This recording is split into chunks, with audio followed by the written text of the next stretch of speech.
Fala aí, pessoal, seja bem-vindo a mais um vídeo aqui no canal. Vamos acompanhar as últimas notícias do São Paulo.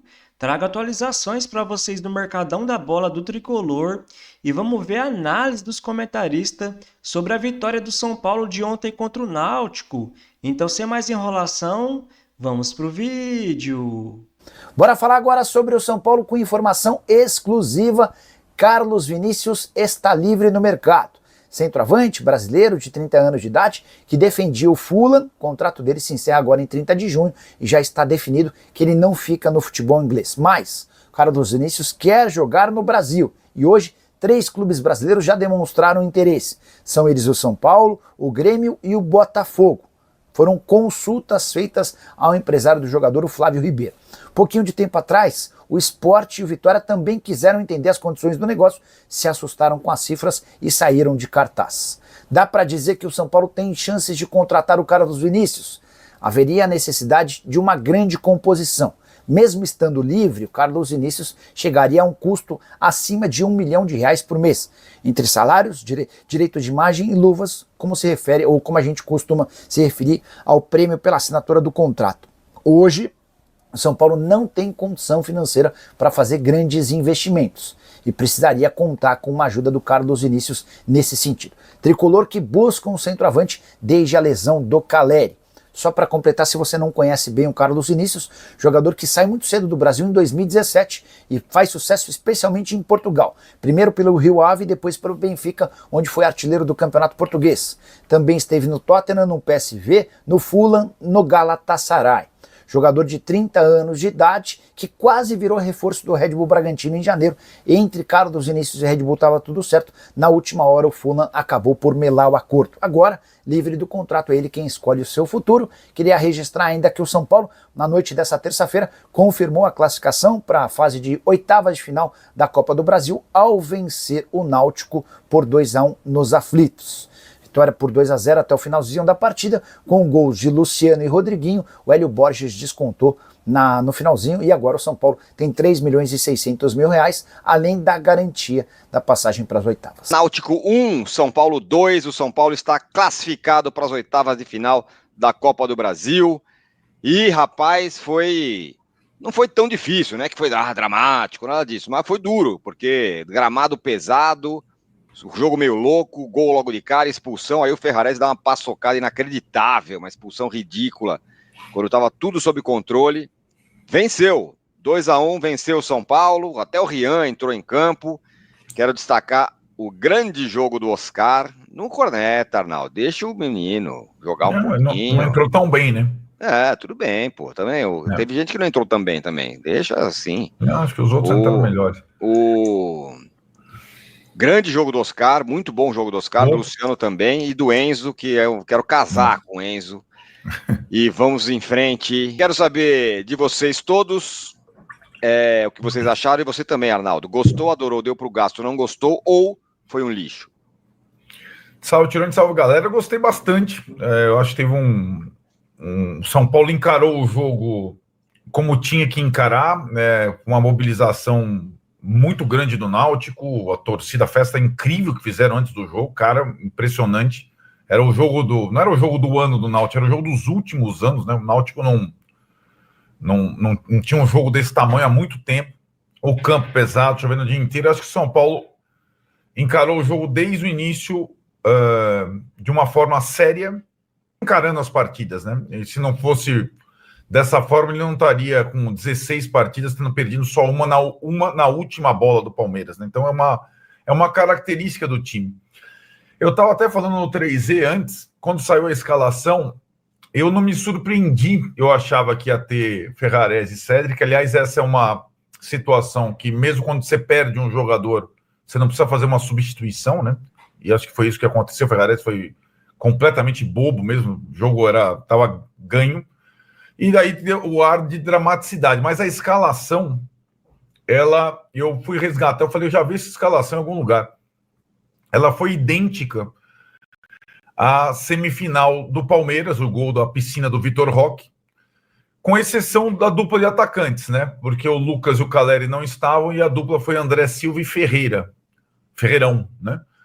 E o resto foi igualzinho, e o São Paulo jogou dessa forma, com essa situação que parecia uma invenção e não é, né? O Oscar de segundo volante, você gosta também, no estádio Eu você acho que é viu o melhor como jogar, melhor lugar para ele jogar. então, ele fez uma partidaça, hein, Tironi? Olha, cara, fez uma partidaça num campo impraticável, ele que é o jogador mais técnico, então O eu grande acho Maltex, Maurício Teixeira, mandou a seguinte frase: hoje ele pagou, ele tá pagando tudo que ele devia e o que não devia. o Oscar O Oscar. e acho que é uma maneira de você ficar com a bola, como foi no Allianz Parque, né? Pode ser no gramado sintético, pode ser no charco. O Oscar tem um domínio de bola e um trato. E esse é um acerto do Zubeldia, eu acho que aproveitar o Oscar de vez em quando nessa função. E acho que ele ditou o ritmo do jogo, né? E o São Paulo, mesmo extenuado, mesmo cansado, ele tem aquilo que você sempre fala. Esse time tem uma fibra invejável. Talvez o símbolo dessa fibra, o símbolo desse time seja o Enzo Dias, o lateral esquerdo, que é um colosso, é um jogador muito raçudo. E aí vai abrindo distância para o Wendel, né? Porque hoje seria. E o improvável aconteceu, né? Como teve muita gente que não entendeu a alteração do Rodriguinho no lugar do Ferreirão. Do Ferreirão era o único jogador de velocidade do time, o único jogador de velocidade do banco que joga pelo lado, às vezes, é o Rodriguinho. E o Zubeldia colocou o Rodriguinho entrou bem, quase fez um golaço, quase fez um segundo, né? E quase não participou desse jogo, né? Ele teve cortado da partida passada, entrou na última hora na delegação e fez um gol muito bonito, não fazia um gol desde 2022, né? E aí o São Paulo vai tirando algumas soluções meio inesperadas, né? Como agora essas situações com jogadores da base de diferentes idades, né? O Ferreirão tinha feito gol na época do Rogério Ceni, aí ficou aquele tempo. E porque a questão da base tem isso, né? As idas e vindas, né? Eu gostei mais que você, porque eu não achei, porque o Rian entrou mal. Não é isso. Eu achei que Aliás, Rian... o gol do Rodriguinho só saiu porque ele dividiu a bola com o goleiro. Não, mas ele... Gente, ele perdeu um gol cara a cara com o goleiro. Aí a bola voltou. Perdeu 5. Eu não estou criticando o Rian, só estou dizendo que ele fisicamente, todo mundo pedindo o Rian no lugar do André. O André fez um jogo heróico, né? Então calma. Perdeu um gol na linha também. Calma com. Perdeu um gol na linha, ele se esticou o máximo. Bom, tá bom, Tironi. Beleza. Não, tá bom, Anásio. Será que eu não posso argumentar às vezes? Pode. Não posso falar. Eu acho que o Rian não entrou tão mal. Achei que o cara lutou, escorregou. Eu não tô brigando. Eu não tô brigando. Mas é meio cruel falar que o cara entrou mal. Como se não é assim. Não, o que eu tô dizendo, dá para entender porque ele não entrou mais cedo num jogo, num campo tão pesado, ele é um jogador tão leve, é só isso. Eu só tô falando porque o Rian acaba sendo um objeto de crítica de um trabalho que está sendo muito bem feito com vários jogadores. Ninguém criticou hoje, ninguém falou que ele tinha que ter entrado antes. Não, você assistiu a transmissão? Eu assisti a transmissão. Depois o Caio Ribeiro falou, tô gostando do Zubeldia, ele é legal e tudo mais. Certo, o Caio Ribeiro fez uma transmissão. Eu acho mais interessante a gente ouvir hoje em dia pessoas que não acompanham o São Paulo toda hora, como o Cabral Neto, Neto, que é o outro comentarista, que fez um comentário excelente sobre o posicionamento dos caras. Assim, você não precisa criticar o Zubeldia. Ninguém está criticando o Zubeldia ou o Rian. Não, deixa eu falar. Ninguém precisa falar que o Zubeldia é grosso, ou não entrou mal, ou não sei o quê, para defender o Rian. Para dizer que coisa. Eu não achei que ele entrou tão mal, só isso. Tá achei que foi um jogo difícil para ele e tal, claro, tem todas as questões. No campo, entrou na hora certa e tudo bem. É só para explicar que ele ainda não está no ponto. E é impressionante o Arnaldo, né, pessoal? Ninguém mais pode discordar dele. E ele só critica o Rian Francisco porque o Zubeldia não dá muitas oportunidades para ele. Ou seja, tá defendendo o Zubeldia de qualquer jeito. E jogar todas as partidas, dá para ver isso, né? Até pela questão física. Ele é mais frágil do que os outros, ele é mais mirrado. Ele vai ajudar, sobretudo nos jogos em casa. Só que ele ainda não está pronto. É só isso. Ele ainda vai... Os outros, o Ferreirão, né? O Alves entrou, oscilou, agora não está entrando mais. É normal, né? É normal o que está acontecendo. Inclusive a volta do Rodriguinho. É normal. Vai, volta e tudo mais. Enfim, e da minha parte, o que eu tô dizendo, não tô falando que o Zubeldia é burro porque não coloca o Rian, que a torcida tem razão, que ele não usa a base, não falei nada disso. Falei só que é cruel num jogo que um campo pesadaço, o cara entrou, não achei nem que perdeu um gol, dividiu com o goleiro. Por isso que ele demorou a entrar, porque o campo não era favorável a ele, só isso. Eu não tô entendendo, você tá querendo brigar, não tô querendo brigar, cara. Então não, eu não tô querendo brigar. Com a galera. Eu não tô querendo brigar. Então, o Lucas Bock tá aqui, o Roberto Figueiredo Melo tá aqui. Eu raramente quero brigar, toca com a galera. Pode tocar com a galera. Não, pera, calma. Pode tocar com a galera. Eu não sou eu que quero brigar, eu nunca quero brigar, muito pelo contrário. Só tô argumentando. Tá. Eu acho que é um pouco cruel você criticar o Rian hoje, só isso. Cara, eu não tô criticando o Rian. Você tá tentando. Não, no começo da live eu falei, o Rian entrou e você fez uma cara de que ele não entrou muito bem. O que eu posso fazer? Eu tô torcendo pelo cara. O que eu posso fazer? Agora, sei lá. Você tá afim? Toca o pau. Bora falar agora sobre o São Paulo, que corre enorme risco de não ter Juan, zagueiro do Sassuolo, a partir da metade do ano. Contei para vocês, né? O empréstimo se encerra agora em junho e o São Paulo pediu uma prorrogação do contrato de empréstimo. O problema é que o tricolor não conseguiu pagar uma parcela que venceu em março de 300 mil euros. Diante desse cenário, Sassuolo hoje parece irredutível em relação a um novo empréstimo. E aí, olhando para o elenco do São Paulo, sobrariam apenas 4 opções no elenco principal: Arboleda, Sabino, Alan Franco e Ferrarese, que muitas vezes tem sido utilizado, inclusive, como lateral direito. Até por isso, e diante da escassez de dinheiro para novas contratações, o técnico Luiz Zubeldia pode ter de recorrer às categorias de base. Igão, zagueiro de 17 anos de idade, é apontado como o mais promissor entre todos os zagueiros. Já Pedro Andrade, de 20 anos, assim como o Igão, de vez em quando treina entre os profissionais. Outras alternativas de atletas do Sub-20, Isaac e Luiz Osório, esses com menos minutos no elenco principal. Só para completar sobre o São Paulo, contar que Luiz Zubeldia foi suspenso por 2 jogos no Superior Tribunal de Justiça Desportiva por reclamação assintosa no jogo contra o Galo. Mas tem isso, né? A torcida ainda quer mais presença do Rian e tudo mais. É engraçado que a torcida do São Paulo reclama por muito tempo que o Zubeldia não colocava a base, né? E aí você vê o jogo de ontem, ele colocou a base pra caramba. Até por uma questão também de não ter muito pra onde correr com um elenco um pouco mais curto e a lista de lesões. Aí quando coloca a base, não, mas agora você não coloca o Rian. Então, a torcida pediu, né? Tem sempre uma questãozinha assim, mas eu vejo o Zubeldia trabalhando bem com o elenco que tem. E com as questões que a gente tem que considerar sempre de jogadores da base, e isso não só no São Paulo, isso em todos os outros lugares. A base, ela vai ter sempre a dificuldade e a oscilação. Então, o Rian apareceu bem, ele fez gol no Paulista, depois ele entrou no outro jogo e já não fez muita coisa.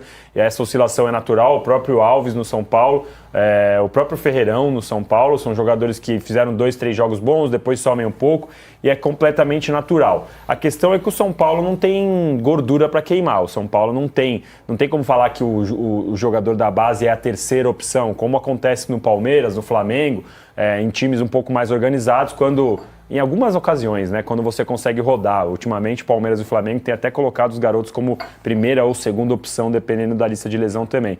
Mas o ideal para a base é você conseguir colocar os caras aos poucos. E o São Paulo não tem esse tempo. E vai colocar ali para queimar mesmo.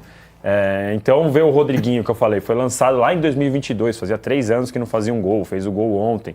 O Rian é a mesma coisa, pressionado. Eu acho que o Zubeldia vai ter que saber lidar com isso, e ele tem entendido, embora a pressão da torcida exista, para mim ele tem feito um bom trabalho para colocar esses garotos em campo. Não, eu acho que a questão, o problema todo é o Rian, né? Porque a cobrança os outros estão entrando, virou um xodó. É o Rian.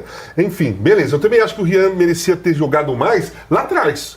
Pô, ele entrou contra a Portuguesa, fez o gol da vitória, depois ele parou de entrar. Naquele momento lá, eu acho que o Zubeldia, eu acho que ele errou. Ele poderia ter no Campeonato Paulista, com o embalo do Rian, ter sido o melhor jogador da Taça São Paulo. Foi o artilheiro também, se eu não me engano, né? Na Copinha, não Na lembro Copinha agora. fez Foi? gol de pênalti, Então, cavadinha. fez o gol de cavadinha e tal, aí entrou no jogo contra a Portuguesa, fez o gol da vitória e aí o Zubeldia parou de usá-lo. Naquele momento, eu achei que o Zubeldia estava errado. Então vamos comentar sobre essas últimas notícias do São Paulo. E o Tricolor venceu novamente o Náutico pela Copa do Brasil por 2-1, agora fora de casa, e está nas oitavas de final da Copa do Brasil. O São Paulo foi a campo com Rafael, Enzo Dias, Alan Franco, Arboleda e Ferrarese, Alisson e Oscar, Lucas Ferreira, Luciano e Cédric e André Silva. O Tricolor já fez o primeiro gol com o Luciano aos 3 minutos, né, pessoal, no começo do jogo. Aos 11, o jogador do Náutico foi expulso e o São Paulo ficou com um a mais. E tinha tudo para golear o jogo, né, pessoal, e poupar mais o time. Mas aos 22 do primeiro tempo também, o Ferrarese foi expulso. Eu não entendo um jogador profissional, no mata-mata, com um jogador a mais, fazer uma entrada daquela, né, galera? Aí no segundo tempo o Náutico veio para cima do São Paulo, mas o Tricolor conseguiu segurar o jogo e depois o Rodriguinho, que entrou no segundo tempo, fez o segundo do São Paulo. Depois, quase no final do jogo, o Náutico diminuiu para 2-1, mas ficou nisso, né, galera? O São Paulo se classificou para as oitavas da Copa do Brasil. E eu não entendo alguns comentaristas antes do jogo falando que o São Paulo podia entregar esse jogo, entrar com o time reserva, porque não tem elenco para disputar 3 competições, que não sei o quê, que a diretoria do São Paulo tinha que assumir isso. Mas calma aí, né, galera? Era o Náutico, um time de Série C. O São Paulo atravessa uma grande crise financeira e não pode ser eliminado da Copa do Brasil, uma das competições que mais paga para o Náutico, né, galera? Eu venho falando em alguns vídeos que o São Paulo vem enfrentando nos últimos jogos alguns times muito fracos, como o Libertad, o Alianza Lima, o Grêmio, que foi eliminado ontem da Copa do Brasil, agora o Náutico. Então o São Paulo precisa começar a jogar mais, né, pessoal? No sábado vai jogar contra o Mirassol e precisa vencer também pelo Campeonato Brasileiro, porque depois da parada do Mundial, o São Paulo aí sim vai ter uma sequência muito pesada contra Bragantino, contra Flamengo, fora de casa. Então o Tricolor precisa ganhar uma gordura nesse final de Campeonato Brasileiro e não ficar poupando o time, né, galera? Até porque vai ter quase um mês agora a parada do Mundial. Então o São Paulo pode descansar seus jogadores e recuperar outros. E agora vamos ver as notas do público para os jogadores do jogo de ontem. O Rafael teve uma nota de 7.1. O Arboleda, que fez mais uma vez um bom jogo, teve uma nota de 7.9. O Ferrarese, que foi expulso no primeiro tempo, teve uma nota de 1.7. O Alan Franco, muito bem novamente, teve uma nota de 7.5. O Cédric teve uma nota de 6.6. O Bobadilha, que entrou no segundo tempo, teve uma nota de 6.1. O Alisson teve uma nota de 6.9. O Pablo Maia, que também entrou no segundo tempo, teve uma nota de 6.3. O Oscar, muito bem novamente, teve uma nota de 8.6. O Enzo Dias teve uma nota de 8. Vem jogando muito, né, pessoal? O lateral esquerdo do São Paulo, Enzo Dias. O Lucas Ferreira fez algumas boas jogadas ali pela ponta, teve uma nota de 6.7. O Rodriguinho, que entrou no segundo tempo e fez o gol, né, pessoal? Teve a nota de 7.5. O André Silva teve a nota de 4.5. O Rian Francisco, que entrou no segundo tempo, teve a nota de 6.7. Acho que o Rian poderia jogar mais, né, pessoal? Tem mais oportunidades nesse time do São Paulo. E o Luciano, que fez o primeiro gol do Tricolor, teve a nota de 7.5.